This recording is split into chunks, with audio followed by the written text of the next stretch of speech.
이 시간 하나님께서 우리에게 주시는 말씀은 요한복음 4장 46절에서 54절까지 말씀입니다.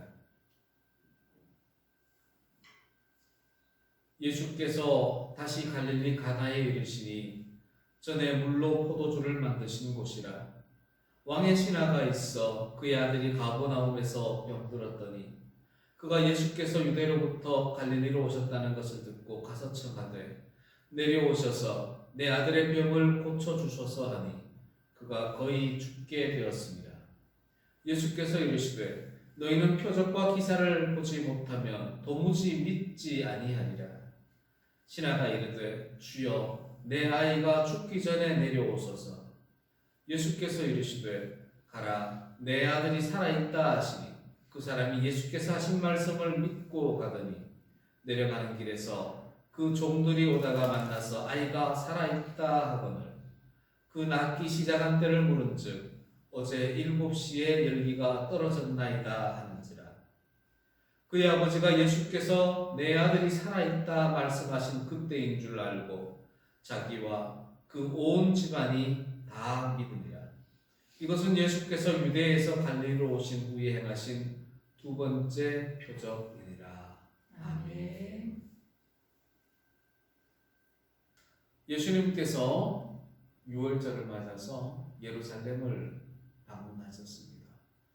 예루살렘에서 성전을 깨끗하게도 하시고 또 제자들도 만나고 니고데모에게는 거듭남에 대한 말씀도 이야기하셨습니다.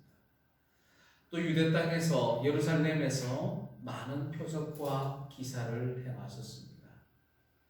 그리고 사마리아를 거쳐서 다시금 갈릴리 해변으로 오십니다. 그 갈릴리 해변의 중요하고 큰 도시가 바로 가버나움입니다. 예수님께서는 이곳 가버나움 중심의 갈릴리에서 잠시 머물다가 다시금 가나로 향하셨습니다. 가버나움에서 가나까지는 직선거리로 30km가 조금 넘습니다. 그래서 하루 종일 걸어야 가는 그런 거리입니다. 그렇게 예수님께서는 첫 표적을 행하셨던 바로 그 가나에 도착하셨습니다. 가버나움에는 왕의 신하가 한 사람이 있었습니다. 그의 이름이 무엇인지 정확하게 나와 있지는 않지만 어떤 사람들은 누가복음에 나오는 구사라는 사람이다. 또 어떤 사람은 사도행전에 나오는 헤롯의 젖동생인 마나엔이다라고 말하는 사람들이 있긴 하지만 명확하게 누구인지는 알 수가 없습니다. 왕의 신하이다 보니 그는 왕의 이름으로 살아갑니다. 왕의 권력을 가지고 살아갑니다. 왕의 권력을 힘입어 물질을 모으고 사회적 지위를 가지고서 가버나움 땅에서 떵떵거리며 안락한 생활을 해갑니다. 이 신하에게 있어서 그 인생의 보증서는 바로 왕의 권력이었습니다. 신하가 보증받는 그 왕은 바로 헤롯 안디바입니다. 헤롯 안디바라는 왕의 이름으로 자신의 삶을 영위해 가고 있으니 그는 왕에게 충성하며 왕으로부터 권력을 이양받아 자신의 삶의 평안함을 누리며 살아갑니다. 평생을 이렇게 안락하게, 행복하게, 부유하게 살 것 같았는데 이 신하에게 감당하지 못할 일이, 큰 일이 벌어집니다. 그것은 바로 사랑하는 아들이 열병에 걸려 죽을 지경에 이른 겁니다. 신하는 그동안 왕의 이름으로 무엇이든지 다 해결할 수 있었는데 이 아들의 병만큼은 기존에 자기의 보증서가 되어줬던 왕이 아무것도 해주지를 못하는 겁니다. 자기의 돈도, 자기의 권력도, 자기의 명성도 그 어느 것도 아들의 병을 치유해주지를 못하는 겁니다. 신하는 왕의 보증서 대신 아들을 고쳐줄 수 있는 새로운 무언가를 찾아 나서기 시작을 합니다. 그런데 이 신하는 그동안 자기를 지탱하게 해주었던 왕의 보증서를 포기해버린 거 아닙니다. 왕의 보증서는 왕의 보증서 그대로 가지고 있습니다. 왕의 보증서를 버릴 수가 없습니다. 그래서 가버나움에 있으면서도 그 왕의 보증서를 지키느라 가버나움 땅에 오셨던 예수님을 미처 만나지를 못하고 그저 가나로 떠나버린 예수님 소식을 나중에서야 듣게 됩니다. 예루살렘에서 들려오는 정보들을 입수해 봅니다. 아니 이게 무슨 일이야? 갈릴리 사람 예수가 예루살렘에 와서 귀신을 쫓아내고 병든 사람을 고쳐주었다라는 소문이 이 왕의 신하의 귀에도 들어오게 된 겁니다.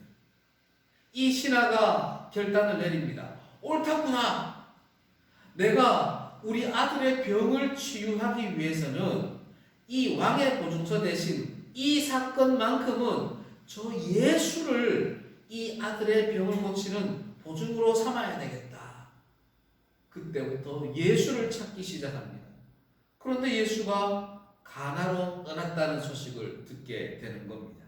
이 왕의 신하는 사실 예수에 대해서 별로 아는 것이 없습니다. 들은 것이라고는 갈릴리 사람이다. 예루살렘에서 귀신을 쫓아내고 병든 사람을 고쳐주더라. 다시 말해서 예수님의 치유 능력을 들었을 뿐입니다. 그리고 그 예수님의 치유 능력을 지푸라기라도 잡는 심정으로 믿었습니다. 그리고는 즉시로 예수님을 찾아 30km 밖에 있는 가나로 향해 나아갑니다. 결국 예수님을 쫓아서 가나로 가서는 그곳에서 예수님을 만납니다. 예수님을 만나서 요구를 합니다. 내려오셔서 내 아들의 병을 고쳐주소서. 신하는 자기의 지금까지 세상적 권력을 가졌던 그대로 예수에게 요구를 합니다. 예수에게 이렇게 이야기를 하면 당연히 와서 고쳐줄 걸로 생각했던 것 같습니다. 내 아들이 죽을 병 걸렸으니 당신은 와서 고쳐줘야 되겠습니다. 아주 당연스럽게, 아주 건방스럽게 이야기를 하는 겁니다. 그때 예수님께서 말을 합니다. 너희는 표적과 기사를 보지 못하면 도무지 믿지 아니하리라. 이쯤 되면은 그래도 왕의 신하라면 눈치가 있어서 좀 굽신거리면서 머리를 조아리면서 무릎 꿇어서 예수님 제 아이들이 죽게 되었사오니 와서 살려주시옵소서 간절히 부탁을 해야 될 텐데 이 신하는 한술 더 떠서 이야기합니다. 주여 내 아들이 죽기 전에 오소서. 기가 차오르십니다. 왕의 신하의 이런 모습을 보고 있으면 마태복음 8장에 나오는 백부장의 모습이 떠오릅니다. 이 왕의 신하와 백부장의 모습이 조금 대조를 이룹니다. 백부장은 로마 사람입니다. 로마 사람의 하인이 중풍병에 걸렸습니다. 그때 가버나움에 있던 이 백부장이 예수님에게 제 하인이 중풍병 걸려 집에 누워 있는데 너무너무 괴로워합니다. 이렇게 이야기를 합니다. 그때 예수님께서는 뜻밖의 말씀을 하시죠. 내가 가서 고쳐주겠다. 그때 백부장이 이야기를 하죠. 주님께서 나의 집에 들어오는 것을 제가 감당하지 못하겠습니다. 주님 말씀만 하옵소서. 주님 여기서 말씀만 하셔도 그 말씀으로 제 하인이 나을 것을 제가 믿습니다. 어떻습니까? 대조적이지 않습니까? 그 백부장을 향하여 예수님께서 이야기하십니다.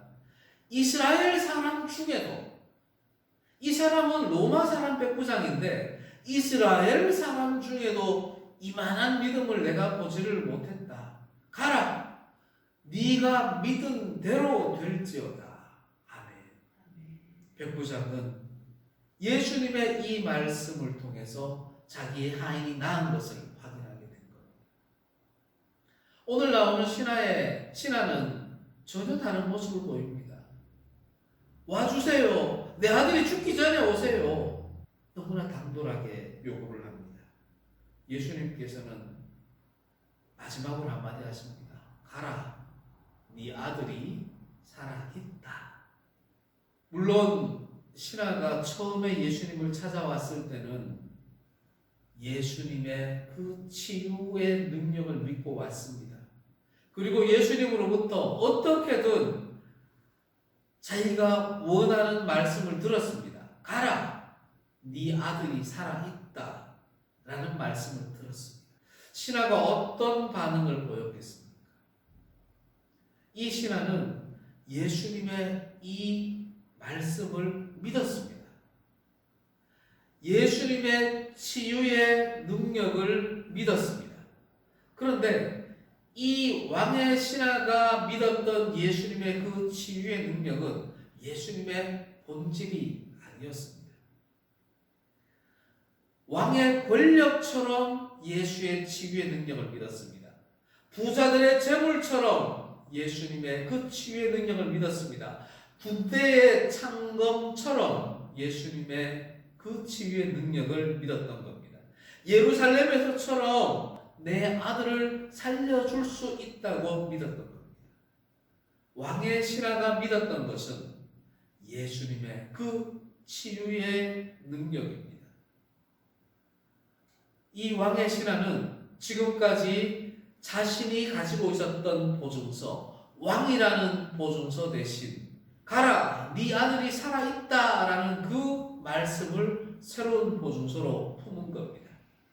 가면서 어떤 마음이 들었겠습니까? 나을 수 있어, 나을 거야 라는 믿음이 있습니다. 하지만 그곳 가버나움은 이 신하의 삶의 터전입니다. 그 가버나움은 그의 아들이 병들어 있는 곳입니다. 가버나움에 가면 고통이 있는 곳입니다. 삶의 현장이 펼쳐진 곳입니다. 그 가버나움으로 향하면서 이 신하는 예수님의 말씀을 품고 설레이는 마음으로 나아갑니다. 아직까지 예수님의 표적을 확인하지는 못했습니다. 예수님께서 조금 전에 하신 말씀이 있습니다. 표적을 보지 않고서는 도무지 믿지 아니하리라. 이 말씀이 지금 이 신하에게 적용될 순간이 곧 다가오고 있는 겁니다. 그렇게 가버나움으로 가는 도중에 가버나움에서 출발한 종들과 중간에서 만난 겁니다. 그 종들이 주인인 이 신하에게 이야기합니다. 주인님, 당신의 아들이 열이 내리고 병이 나았습니다. 왕의 신하는 너무나 기쁜 겁니다.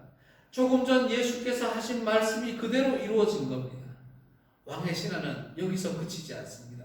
좀 더 정밀하게 확인해야 되겠다. 우연히 나은 것인지 정말 예수의 말씀 때문에 나은 것인지 확인을 하고 싶었습니다.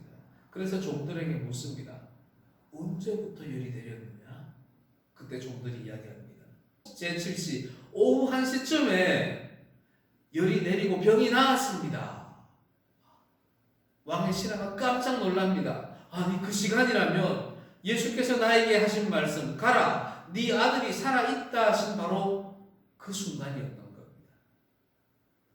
신하는 종들과 함께 급히 가버나움으로 돌아갑니다. 그리고 그곳에서 가족들을 모아놓고 있었던 이야기를 합니다. 그리고는 드디어 왕의 신하와 그 집안의 모든 가솔들이 예수님을 믿습니다. 그런데 앞부분에 나오는 가나에서 예수님을 믿고 떠났던 그 믿음과 가버나움에 도착해서 예수를 믿은 이 믿음은 좀 다릅니다.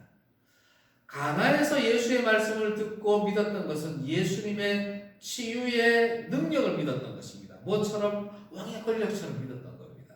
내 아들을 고쳐줄 유일한 말씀이다라는 걸 믿었던 겁니다. 그런데 지금 가버나움에 와서 표적을 보고는 또 다른 믿음이 생겼습니다. 그 믿음은 바로 본질로서의 예수를 믿는 겁니다. 예수께서 말씀하셨죠.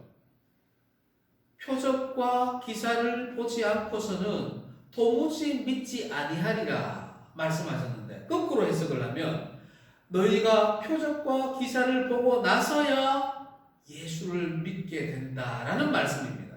지금 이 왕의 신하는 자기의 아들을 통해서 표적과 기사를 보고 그의 온 집안이 예수님을 믿은 겁니다. 그러면 왕의 신하가 믿은 예수님은 도대체 어떤 분일까요? 치유하는 예수님? 복을 주시는 예수님? 맞죠? 하지만 더 본질적인 예수를 지금 신하는 믿기 시작한 겁니다. 그것은 근본 본체이신 하나님입니다. 근본 본체이신 하나님이 하나님과 동등됨을 취하지 아니하시고 이 땅에 성육신하셔서 인간의 모습, 종의 형체의 모습으로 이 땅에 오셨음을 믿기 시작하신 겁니다. 다시 말해서 예수님은 치유자로서가 아니라 더 크신 하나님이라는 것을 지금 믿기 시작한 겁니다. 하나님의 아들이라는 것을 믿기 시작한 겁니다. 사랑하는 성도 여러분, 저와 여러분들이 믿는 예수님은 어떤 예수님이십니까? 우리의 삶이라는 것은 결코 순탄하지 않습니다. 특히 그리스도인들에게 있어서 삶은 십자가의 길이 끊이지를 않습니다. 고난의 길이 끊이지 않습니다. 그것이 하나님의 뜻이기 때문입니다. 다시 말해서 우리의 삶에서는 하나님의 그 능력, 예수님의 그 치유의 능력, 형통의 능력, 회복의 능력이 끊임없이 필요로 하는 것이 바로 우리의 인생입니다. 우리의 인생에는 예수님의 능력, 성령님의 능력이 한순간도 없다면 살아갈 수 없을 만큼 힘겨운 것이 바로 우리의 인생입니다. 그런 인생 속에서 나는 예수님의 능력보다 예수님의 본질만 믿겠어요, 그렇게 하라는 뜻이 아닙니다. 예수님의 능력을 믿어야죠. 엘로힘 하나님을 믿어야죠. 거기에다가 우리는 더 추가해서 여호와 하나님, 구원의 하나님, 하나님의 본체로서의 예수님을 우리가 믿어야 하는 겁니다. 많은 그리스도인들이 능력의 하나님이신 예수를 바라보지만 구원의 하나님이신 예수, 예수의 그 본질을 놓칠 때가 얼마나 많습니까? 우리는 본체로서의 예수, 본질로서의 예수님을 한순간도 잊어서는 아니 되는 겁니다. 사랑하는 성도 여러분, 여러분에게는 인생의 보증서가 있습니까? 우리가 교통사고가 나면 병원에 입원을 하죠. 병원에 입원을 하면 병원에서 중간정산을 하라 합니다. 중간정산을 하는 것을 보고 이 사람이 병원비를 좀 잘 낼 것 같으면 의사들이 필요한 치료들을 마음껏 해줍니다. 그런데 중간정산할 때마다 기간이 밀리고 돈이 없는데 좀 깎아주면 안 됩니까? 이러면 의사들이 필요한 치료를 마음껏 할 수가 없습니다. 그때 내가 든 보험사나 가해자 측에서 보험사에서 전화를 해주거나 지급 보증서라는 것을 보내주게 되면 병원은 그때부터 필요한 치료를 마음껏 할 수가 있습니다. 왜 그럴까요? 저 환자가 병원비를 부담하는 것이 아니라 지급 보증서를 보내준 저 보험사에서 다 치료비를 내줄 것이니 병원은 아무 걱정 없이 완쾌되기만을 위해서 필요한 치료를 마음껏 해줄 수가 있는 겁니다. 보험사의 지급 보증서가 있으면 우리는 마음껏 치료를 받을 수가 있는 거죠. 사울이 다메섹 도상에서 예수님을 만나고 예루살렘으로 돌아왔습니다. 하지만 그리스도인들이 그 사울을 받아들이지를 못합니다. 저 사람이 핍박자인데, 박해자인데 위장 전입해서 우리를 다 일망타진하려고 하는 것이 아닌가 두려워할 때 바나바가 사울의 신원을 보증해 주죠.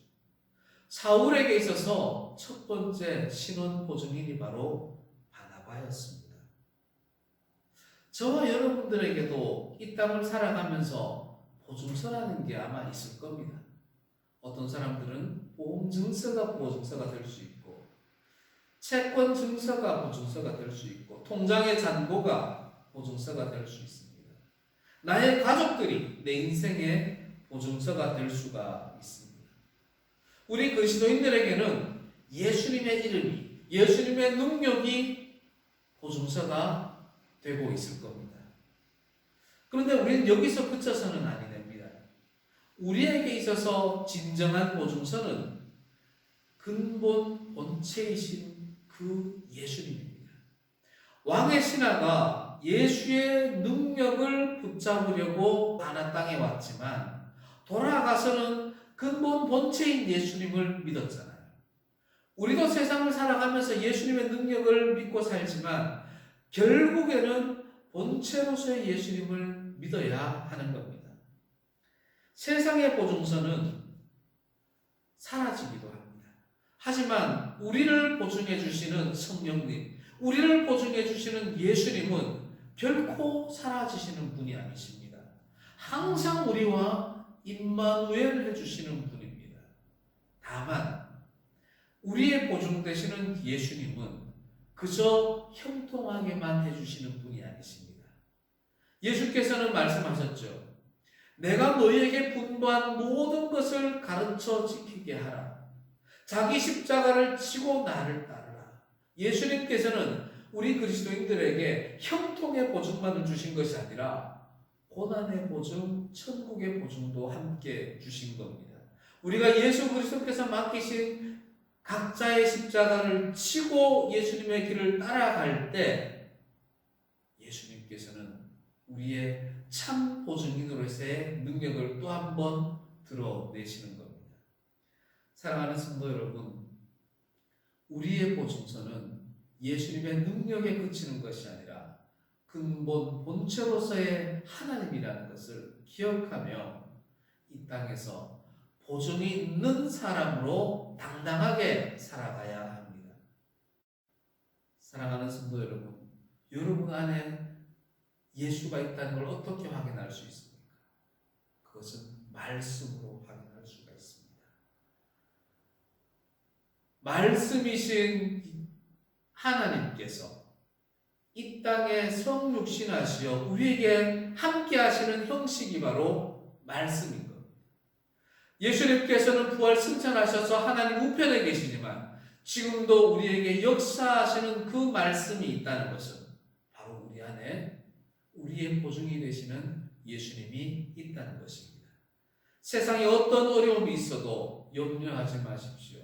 세상의 것을 보증 삼아 찾아 헤매지 마십시오. 저와 여러분 안에는 이미 삼위일체 하나님이 우리와 함께하고 계십니다. 든든한 보증인을 갖고 계신 저와 여러분도 이 땅을 담대하게 살아갑시다.